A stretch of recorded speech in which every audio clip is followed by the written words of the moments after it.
Day 122. Oof, it was a rough night in the tent. There was no wind when we set up the tent, and so that we had no idea which way the prevailing wind was blowing or if there would be a prevailing wind. As it turns out, yes, there is. It was a really strong gusty wind for several hours during the night on the flat side of my side of the tent. So basically it just kept beating me all night long. And then at around 2:30, Nightcrawler woke up and wanted to make coffee and get ready to leave. No, that's not how any of this works. We don't do that. Oh my goodness. So yeah, I didn't sleep much last night. And then we woke up to rain and a little bit more wind for added good measure. Anyway, even though there's pretty much dark clouds all around, the sun was like trying to peek out for a minute that away because there was some sun on top of those peaks, which was really pretty. It was funny. The Nightcrawler was trying to like point him out to me, and I thought he was doing a video, so I'm just like totally ignoring him. Like, he's just doing his thing. He was talking to me. Fuck, I don't know sometimes. I don't know most of the time, frankly. Anyway, we are I looked at the Google Maps walking route from here because there's a little bit of LTE, I guess, probably coming from Jefferson City, and it has us going down this road and then making basically a hairpin to walk a road that goes right next to that giant mine right there, which we got held up on a road there yesterday, so forget it. I found another way, walking through Corbin via Corbin Road, so hopefully that'll work out. Anyway, Google Maps says that Highway 12 is 33 miles from here. I don't know how much that little my particular route takes, but it can't be any more than a mile extra. It almost looks more direct. I mean, we're kind of like backtracking, taking the Google route.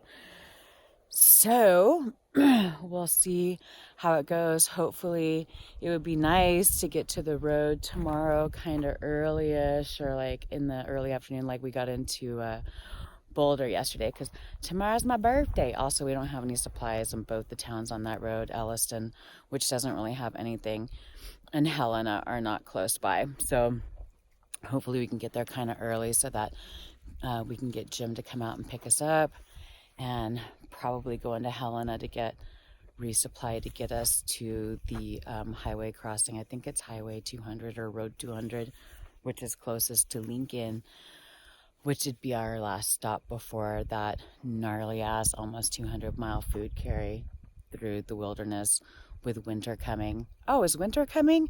Though you don't say. Jeebus. Virtually every single person we've talked to has been like, you know what's coming, right? Winter's coming. You better step it up. We know. Look, it's everywhere. But it's not too bad this morning. I mean, like, I'm just in my windbreaker. I actually have my dress on. It's not supposed to rain today. Ha ha. The weathermen lie. But I have hope, so I'm wearing my dress and my hoodie, even though like I don't typically wear this when it rains. I do have all my rain gear easily accessible in the pack today, though not completely buried at the bottom like it was when we were trying to get out of Big Sky and I had to blow out the whole pack on the side of the road under some people's pine trees. Anyway, 33 miles. Let's see how many of those we can knock out today, and hopefully I remember to turn on Gaia. I'll do that right now, I guess.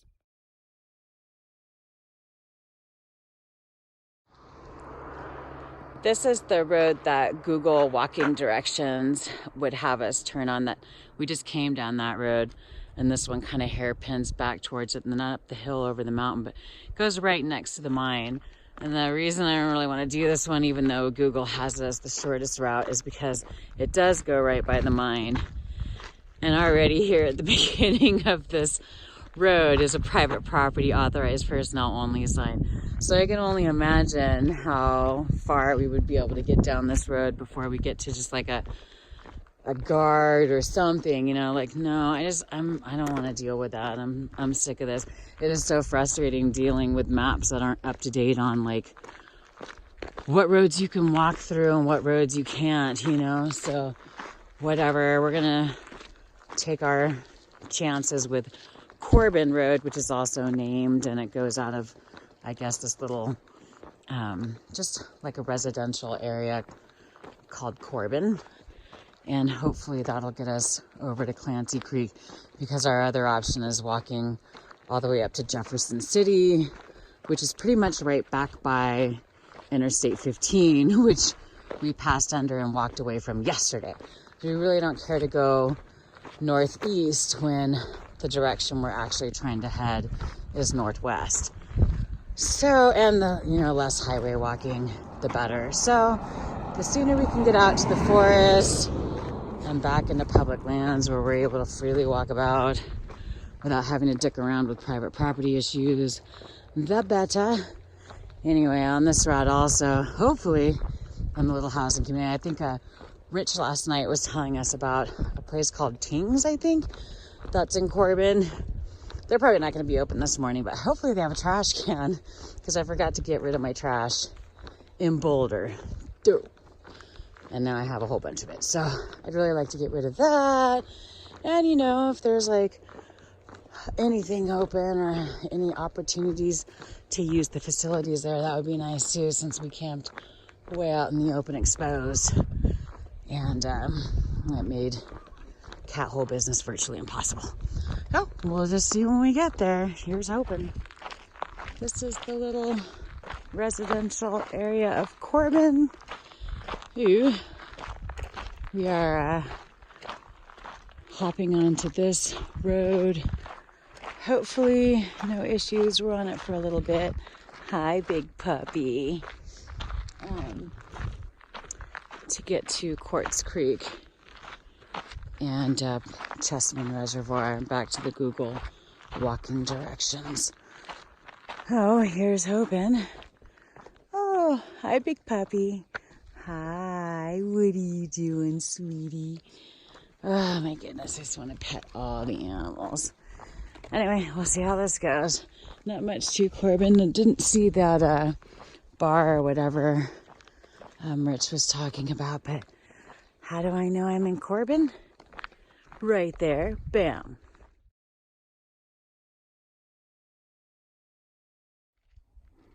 I have no idea what this is or what it's for. I assume it has something to do with the mines. But pretty impressive structure on the road, on Corbin Road.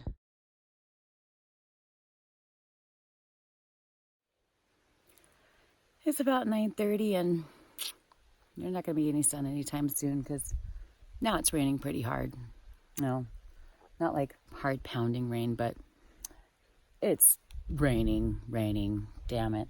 But we found some trees to sit under right next to almost the origin of a spring. So we picked up water pretty close to the top. The least amount of cow shit in it is nice. So we're just kind of sitting under here for a minute, getting water, seeing what the rain does. It definitely smells like rain now. It's going to be raining for a while. Awesome. Anyway, yeah, time to dig out all the rain gear, because we can't send it under this tree forever, even though this tree is providing some really excellent cover, because it's raining pretty good right behind me, and I'm not getting dropped on at all. I do see it starting to collect on the needles, though, so it'll start dripping down through here soon. It's the nature's trickle-down theory. Well, the rain stopped for the moment, but it still looks like pretty shitty skies. So, got the rain jacket on, the oh-so-fashionable trash bag skirt on, and we're gonna start continuing on. Thanks, little spring.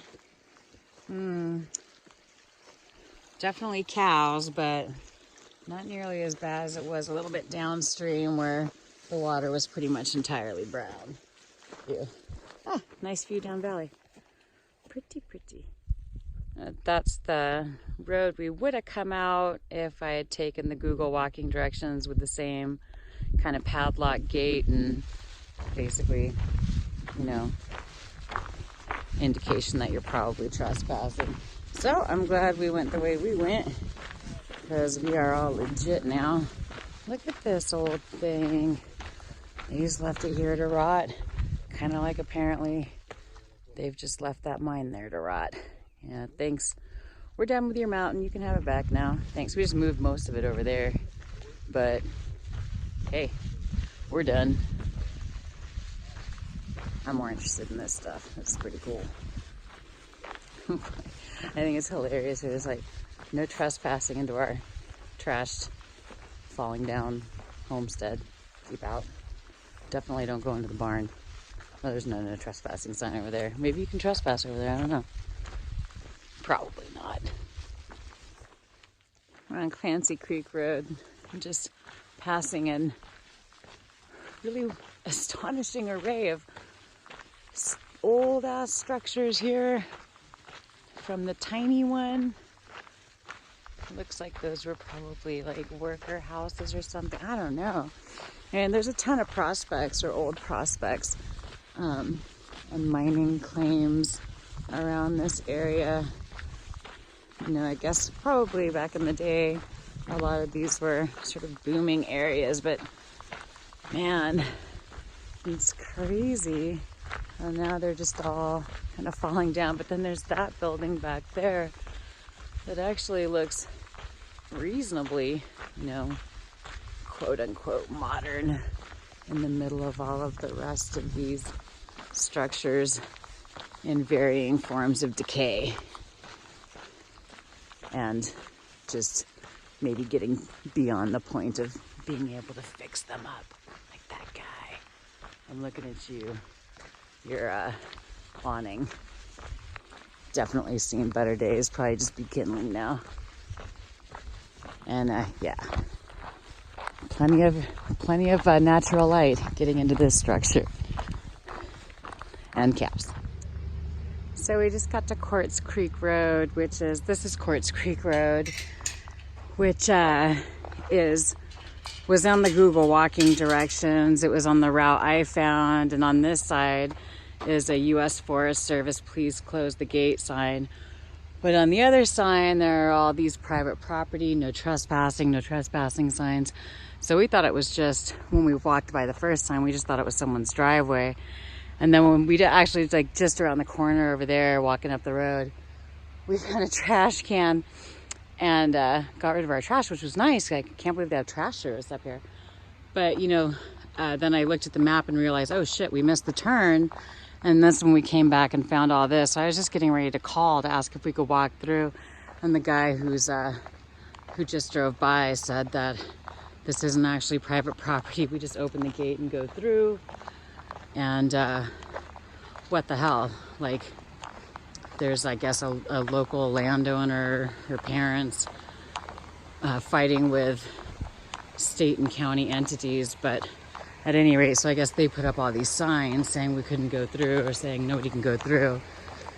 Some bullshit, you know, so local quibbles basically might have made us take another long extended detour around when we're literally like maybe a quarter of a mile from the boundary of the forest, which is what we're trying to get into. Oh my gosh. Headaches. Can't wait to get back onto the forest so we don't have to deal or worry about this shit anymore. You know, till next time.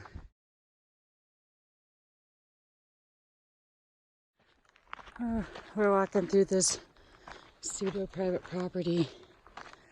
It does feel like walking through someone's house. 3 unrestrained dogs just came at us. But hey, first llama sighting of the trail. That's awesome.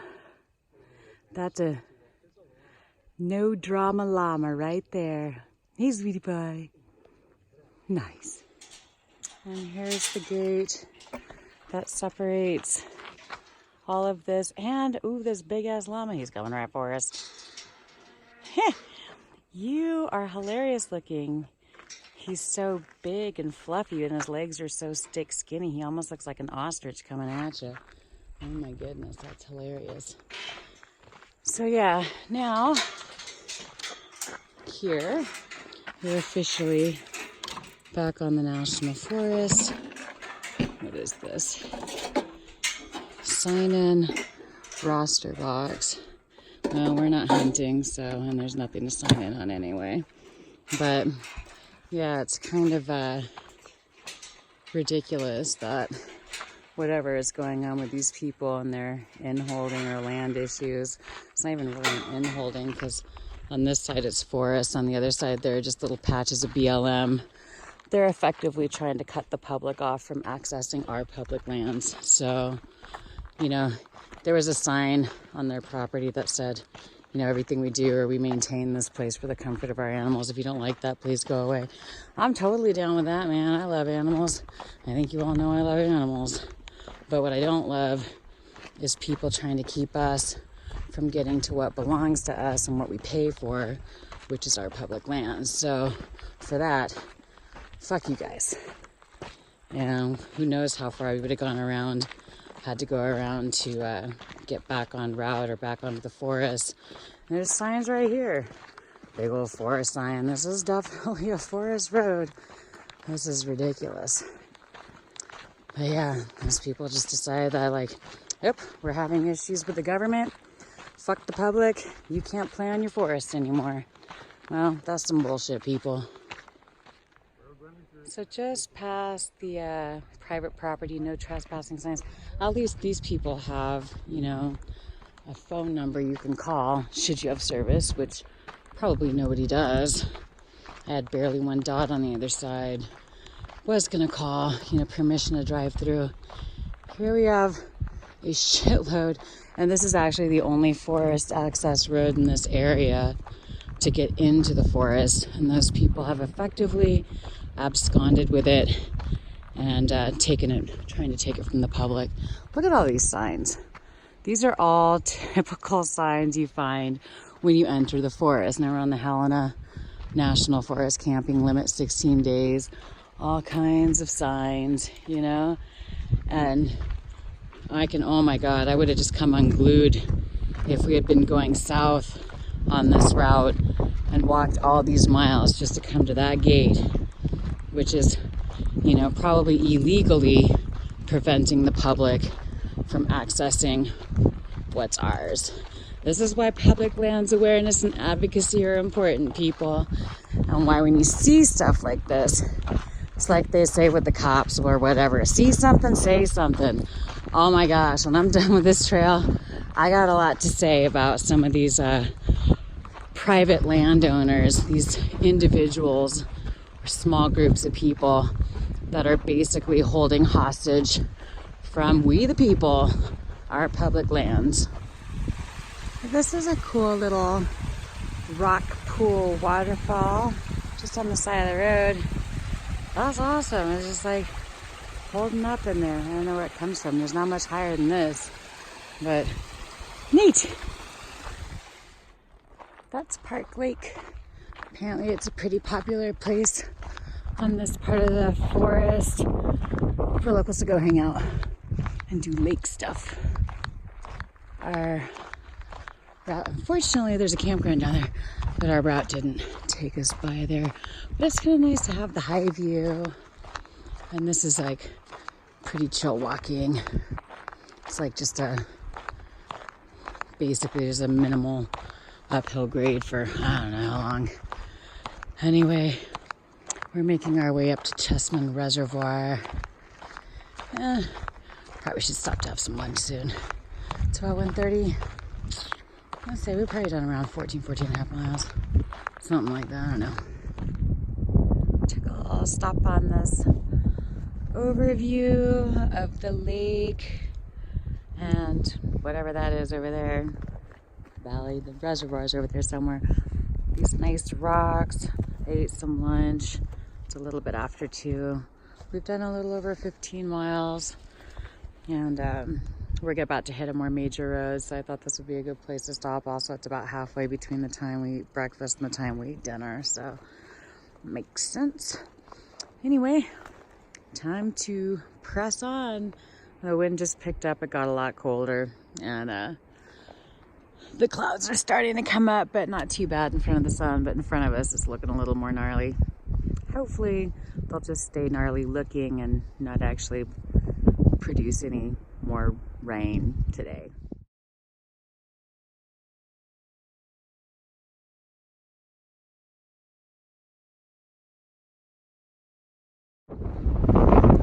This is Chessman reservoir. There's a boat up there. It's windy as fuck out here. And of course it's face wind. So, you know, of course, no matter which way we're walking, if there's wind, 9 times out of 10, actually probably 95% of the time, it's in our face. Oh well. At least it's still sunny out for now. We'll pick up water from the outflow of the reservoir. I'm not sure when there's water again. Although when we got on this road, there was a sign that said 10 Mile Creek in 5 miles. So obviously the next water's in less than 5 miles. But we each only have about a half a liter now. And since the wind sucks the water right out of you, probably ought to pick up some more.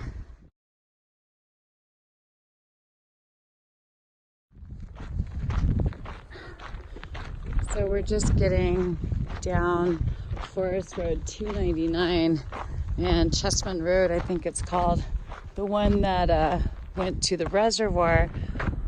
Holy crap, man, this is like on the forest visitor map noted as like a more main forest road.